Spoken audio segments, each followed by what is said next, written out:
Coucou, c'est Michaeline, on se retrouve aujourd'hui avec une vidéo avis littéraire et je vais vous parler du tome 3 des femmes formidables d'Alex Riva, les femmes formidables à l'heure du choix. Si vous m'avez suivi durant les wikivlogs, tout au moins le premier wikivlog, je vous mets l'information quelque part en haut. Vous savez que ça a été ma dernière lecture de l'année. J'ai choisi de finir l'année avec mes femmes formidables. J'étais tellement contente de les retrouver, ces femmes formidables. Depuis le départ, hein, depuis le tome 1, d'ailleurs, si vous ne l'avez pas encore lu, je vous le conseille. Depuis la grève des femmes formidables, je me suis attachée à ce groupe d'amis. Et c'était une véritable surprise de les retrouver, puisque dans le tome 2, rien n'annonçait une suite. Hein. Et lorsque les éditions de Noël me l'ont envoyé, j'étais très très contente. En plus, il est dédicacé, donc j'étais d'autant plus contente. Alors, comme c'est pas une suite directe, hein, l'auteur a pris le parti de faire évoluer ses personnages en dehors d'un livre. Hein, et donc, on les retrouve 2 ans plus tard. Hein. Elle s'imagine 2 ans plus tard tous les choix qu'elles ont fait depuis les 2 premiers tomes, ce à quoi ça aboutit. Et là, j'ai envie de vous dire, mais plus rien ne va, quoi. Ça part mais en vrille dans tous les sens. On craint pour leur amitié, on craint pour leur santé, on craint pour tout.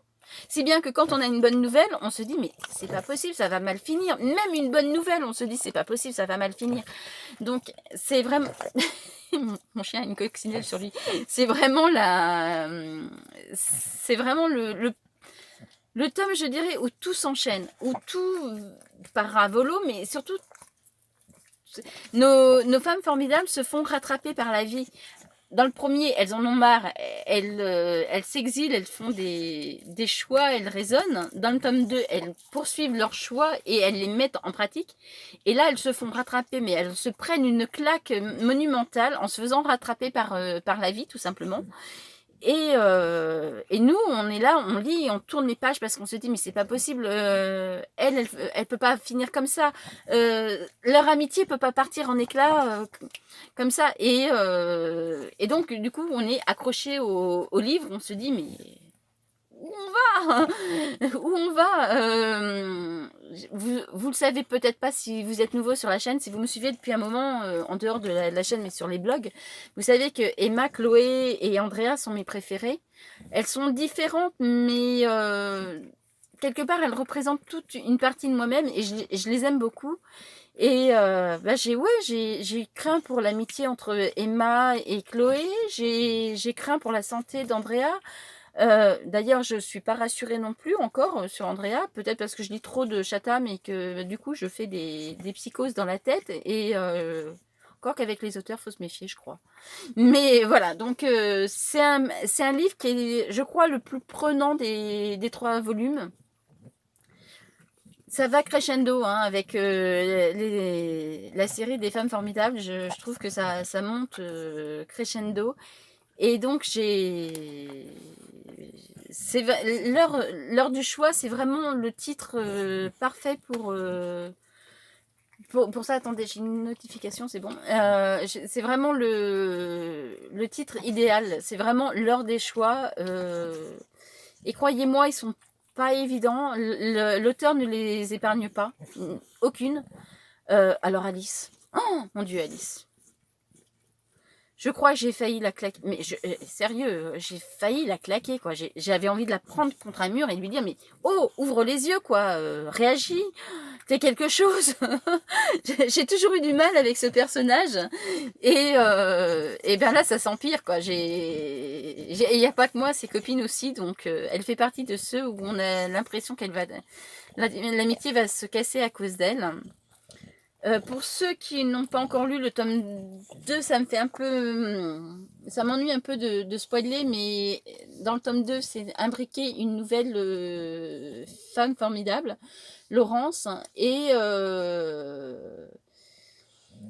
Alice a pas été cool, elle est cool avec personne hein, dans ce tome 3, mais elle n'a pas été cool non plus avec Laurence, et Laurence, bien malgré elle, je pense, s'est vengée de façon... tellement évidente, nous on le voit tellement arriver. Jersey, tu vas me faire tomber l'écran. on le voit arriver et on a juste envie de dire à Alice, ah, c'est bien fait pour toi. Mais franchement, c'est bien fait pour toi. J'espère juste que sa mauvaise foi et son mauvais caractère va pas faire qu'elle va jouer les victimes plus tard. Mais voilà. Donc, j'ose pas trop vous en dire, justement pour pas spoiler. Sinon, c'est vraiment je crois, le tome que je préfère pour l'instant. Parce que j'ai mon chien qui fait bouger la caméra. J'espère que d'abord il vous donne pas le mal de mer et ensuite qu'il va pas vraiment la faire tomber pour de bon. Arrête Jersey. Et ouais, c'est pour le moment mon tome préféré, mais je pense que ce sera pas mon tome préféré parce que le cliffhanger qui s'inscrit à la fin, les femmes formidables se retrouvent pour une nouvelle grève. Et j'en attends beaucoup de ce 4e parce que ça va être sur Emma, j'aimerais bien savoir ce qu'elle mijote, parce qu'à la fin, on sent pour préserver son amitié et sa vie sentimentale, on sent qu'elle a une idée derrière la tête et j'ai hâte de savoir ce que c'est. Dernier petit spoil entre guillemets, Laurence n'a pas pu les suivre dans cette nouvelle grève et quelque part j'en suis contente. C'est idiot à dire mais j'ai encore du mal à la saisir, Laurence. Elle est encore un peu floue pour moi. Je reproche pas son attitude dans le tome 3, comme je le dis, on le voit venir gros comme une maison.